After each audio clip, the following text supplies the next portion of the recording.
Yo, what's good guys, on Fire here back from the video, and today we're going to be bringing you guys another offensive scheme in Madden 22. Today we're going to be bringing you guys my Singleback trips scheme. Now showing off the team a little bit, again I still need to make upgrades. I say this every video and I continue not to do it. Hopefully by next video we will have upgrades, which is something I say always but never happens. Hopefully it will though. Team pretty much the same. On offense we're going to be in Washington football team playbook. That's what we're going to be running. Washington football team hopping into a head-to-head seasons game. So again, running this Singleback trips. I actually ran this a little bit in Madden 20. Didn't really run it much in Madden 21, but it's a pretty good scheme. Now, it's also in balanced and run balanced, if I'm not mistaken. You have a lot of really good plays. We have a dive, stretch, power O. Then we have some good passes like the PA boot, LT, inside cross, PA solid corner, PA wide glance, and wide receiver option. So we have around 6 passing plays that we actually ran this game. 2 to 3, I didn't really like the power that much. It is a decent run if you want to run it. We're starting out heavy on the ground game, going stretch and going dive, but we did take back-to-back hit 6, which never ideal in the game of Madden. Here we're going to go to the PA boot, and this is a concept that we're going to go to a lot out of the Singleback, and that you should go to out of any under center is going to be the delay fade. You'll see that out of a lot of these setups. Now we're going to hit up the PA wide glance. You see we put Y in a little slant. We're going to put our running back on an option route. We have a little stock seam route. Kyle Pitts is on this kind of weird post route. We're just going to hit Reggie Bush. My opponent was playing a ton of man coverage to begin this game, and really throughout the game, a lot of man coverage. Here is the PA boot LT. We pretty much ran this stock, and nothing doing again, so we throw the ball away. Unfortunately, I literally crossed the line of scrimmage by half a yard. So we did take that 5-yard penalty. Here again, we're going to the wide receiver option. You see I threw a little out route with Kyle Pitts. Again, it's man coverage, so we're playing it smart. We're only really using man beaters. Again, PA wide glance, throwing out some slants, throwing about some running back routes. Again, using Zach Wilson's legs a lot throughout this game. You under center, I'm not the biggest fan of sitting in the pocket. If you guys don't have the best pocket presence, you usually want to create scramble out concepts. Here we go to the inside cross. I really do like this post from Devin Hester that he's on that outside receiver. It's not too deep. It almost acts as a crossing route. So we go with a little drag, little double drags.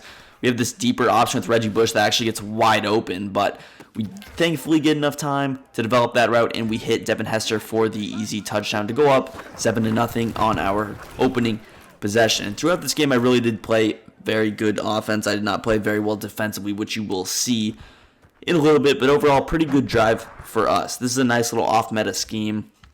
If you're a big gun trips tight end guy, you will definitely enjoy this, and you can definitely combine it. Now, again, I was just running Washington playbook because that's what we had, or that's what I had.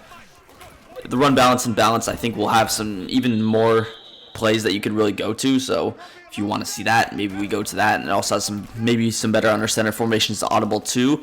Here he's going to start out throwing the football away. He actually did have that backside flat open, but he's going to throw it away. We are beginning this game in the 2-4-5 odd.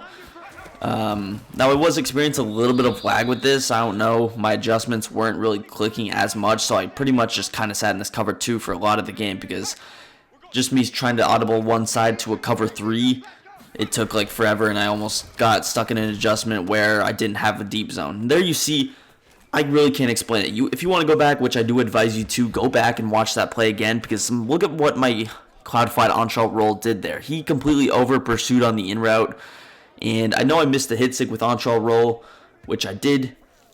Even if I didn't miss that hit stick, he wasn't going to make the tackle, and then, of course, he actually made a nice play, juked us out. And this guy had a lot higher players, he had a ton of good players, 95 Moss, 95 Vic. He definitely had a better team than us. That's not an excuse at all. Still should not be giving up touchdowns like that, but he did have a lot of good players. That's all I'm saying. Now, again, especially in man coverage, my guys will not beat man coverage. I still have Jamar Chase out there, which is definitely an issue because I need to play some more weekend league, get my coins up. But going to the dive, he audible to this 3-3-5 wide, which is going to be a stronger front against the run than it typically was. Here we're just going to go to the PA wide glance. We have a post. He actually mixed in the cover 3 there, so we had kind of A and Y, or B rather. We take our slant, nice gain there. You saw him introduce some motion with the smoke screen. Now we're going to this play. PA solid corner, has a nice little S post with Jamar Chase, has the crosser, kind of a weird deep, C route from that outside receiver. It can be good, and right there we kind of combine it with the drag. Now we go back to the ground game, hit up Reggie Bush. You see, I kind of want to manage this clock a little bit. We want this to be the last, possession of the half. So we're starting to chew clock. We kind of could have got a lot more yards there, but we decided to kind of go down, just juke pointlessly, and that was my reasoning behind it. Now here we're going to go to, again, this wide receiver option. You see B could have been open. He had a good user there, so we'll just hit our delay fade, kind of lowball it to make sure that we secure the reception. Again, we're going to the PA boot LT. You see Kyle Pitts was actually kind of open there. I probably should have thrown it to him, but, I mean, did you guys see my drag on that play? Literally got pressed behind the line of scrimmage. I don't know how that's possible, but it is. Now he's going to go with a weird approach. He's going to go very, very backed off. Definitely is playing the sticks heavy here, so we're just going to kind of occupy his user with a little slant, and then we're going to throw to that crosser the entire time. That was the only realistic throw that I had on that play. And since he was in a little bit of a dollar, big dime, I don't know exactly what formation, maybe that was 3-3-5 odd, we had to go no huddle. We audible to a little inside zone because I only had stretch in my audibles, and we take that easy first down, all while chewing the clock. This will pretty much be the last possession of the drive. Now what we're going to do here is we're going to go to the PA solid corner. I kind of wanted to hit this crosser with Joey Galway in the back of the end zone. So we've combined a little smoke screen. We got a drag. We got a curl route from Jamar Chase. Not really open, so we just wait a little bit and lowball it to Jamar Chase on his curl route coming back. Not the best route, and then I don't have really the best clock management here, and I don't even really drop that good of a play. I was kind of rushing, and then I motioned, realizing that I can't really motion snap until he crosses the tight end. It was a terrible idea, so I just really kind of drew up a random play. But thankfully, we had a slant on the field, and we're able to throw that, maybe even a little bit late, but we do fit it in. Only had 8 seconds left, so it would have been bad if that was incomplete with the terrible clock management, but we do get it to work out. Now, what I do here is absolutely disgusting.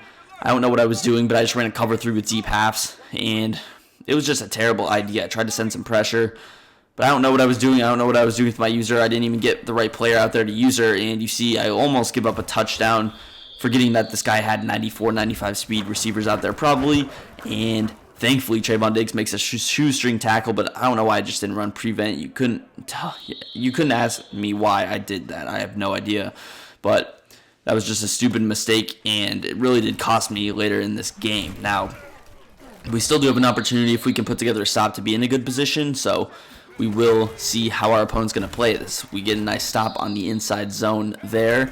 And here we go. He goes to the deuce close. Looks like everything is defended well. Our user, Simmons, just can't keep up with his crosser. We get absolutely zero pressure right there. And our cloud flat Trayvon Diggs does not get back there enough to defend the crosser. So that's something we got to keep in our mind. Now he's going no huddle against our 2-4-5 odd. I'm not willing to burn a timeout this early, so it's really not a good position to be in. Derrick Henry's throwing my players to the ground like they're all named Josh Norman. It's really not a good position to be in. And again, he goes to the zone. Looks like we have someone, but look at the push from this guy's O-line. I mean, our D-line is getting no push at all. I know I'm in the odd formation, but we got D-linemen just getting engaged and literally doing nothing. It's pretty sad to watch these lower-level guys try to compete with his 90-plus offensive line. And again, I don't know why I didn't audible. Definitely should have went to wide when I saw this. Look at Brian Dawkins get his life taken from him, and then 2 players shrugged off, 3 players, 4 players, Trayvon Diggs and Bosa getting pulled. And then he just goes no huddle again. At this point, you can have the touchdown. I'm going to run commit, see if anything happens, and you see, even with a run commit, no push whatsoever. And he actually looked like it was worse run defense when I ran commit. So he does punch it in. But we're in an interesting position. When you're running single back, you're not generally putting up touchdowns in one play. So we still do have an opportunity here to chew the clock and win this game, which is exactly what we start doing already, starting to kind of chew clock here and really focus on the clock. And with this chew clock mentality that we embraced, we pretty much began to run the ball a whole lot. So you're going to see us audible to stretch a ton, realizing that the stretch was pretty much open the entire game. Of course, we want to show off the run and the pass, so we will go through the air a little bit here, going with a little slant concept. Again, out of this PA boot LT, this was a play that I liked a lot. And we were able to roll out once again with Zach Wilson, which was a common theme throughout this game. You see, we have kind of scrambled out a lot, throwing the ball and keeping it with him. 3rd and 1, we're just going to pick up the first, going with dive. And you see, look at the clock. We're already chewing clock. We're already taking this down. almost to the 2-minute warning. Inside that 3-minute mark, we're going to go ahead and incorporate some motion, run the football again. Really good blocks here. And at this point, I probably shouldn't have taken as many yards even as I did there. Just knowing what was happening, knowing that I had a field goal in my back pocket. So it could have even been better clock management than it already was. You see we run stretch again. We pick up just a ton of yards. Could have picked up, less there. Should have fell on the ground, especially with how many yards per carry we were getting. Should have fell on the ground immediately when I got the first down every situation. Hit the 2-minute warning. He still has 3 timeouts, of course. We just run stretch. He was in their 4-4 split. He actually audibled too. And again, thankfully this time I fall down, but we only chew the clock once. We go fullback dive. I just say, hey, I'm going to score. You have 1:30. You have 80 seconds to score. And he run commits. He actually doesn't stop it, and we get the fullback dive in. Ideally, you fall down at the 1 there. Make him at least burn one of his timeouts, but we're still in a decent spot. He needs a touchdown. He has, again, 82 seconds to score. He does have all 3 of his timeouts, but we still should be able to put together a stop here this late in the game. So, again, we've played perfect on offense. We've had 3 possessions, and we have scored a total of 21 points, which you can't really ask much more out of the offense. I mean, what is this? This dude literally just takes out the kick. He, holds that right trigger. He holds his left stick up, and somehow he picks up 35 yards on the return. That's what happens when you get these lower level players as backups. He's actually going to have an interesting strategy here. He goes to the inside zone, but I want you to watch here. You see, I don't know if you're paying attention to my adjustment, but I literally pulled up the same adjustment 20 times, and you notice my defense, I had a cloud flat, I had a curl flat out on the right side, but I had no outside third because I couldn't put my outside corner, Trayvon Diggs, in an outside third for the life of me, and he actually had a wide open touchdown to the deep post if he just opened his eyes, but he hits the crosser, and that's just so annoying. I don't know what EA has to do, but all of these adjustments just seem super laggy. He actually has terrible clock management, 16 seconds to go, and I want you to watch on-trail roll on this play. He's my outside quarter to that left-hand side. I have no idea what he's doing. This dude runs the worst play I've ever seen in my life, and somehow my outside quarter stops running and just pretty much, rolls out the red carpet for Randy Moss to score a touchdown. I wasn't going to burn timeouts at that stage. I was pretty much saying if you have 16 seconds, I should, stop you. I went with cover 4, match coverage, and somehow, I don't know what my outside quarter's doing there. He should not be following the bounce back. He should be defending the route that's running to the corner of the end zone, but 9 seconds left. What can you really do in this position? Not much. He is still pressed. We couldn't get any separation. Look at Joey Galloway. He's in pressed. That's a deep fade against pressed shade inside man coverage, and it just gets nothing there. So you could see how this game was kind of going. Last play of the game, what are you really going to do? Just kind of force something. Not much you can do. I was going to try and lateral, but that's good for the game. If you enjoyed, want more of these, drop a big thumbs up, subscribe to the channel down below, and peace. I'm out of here.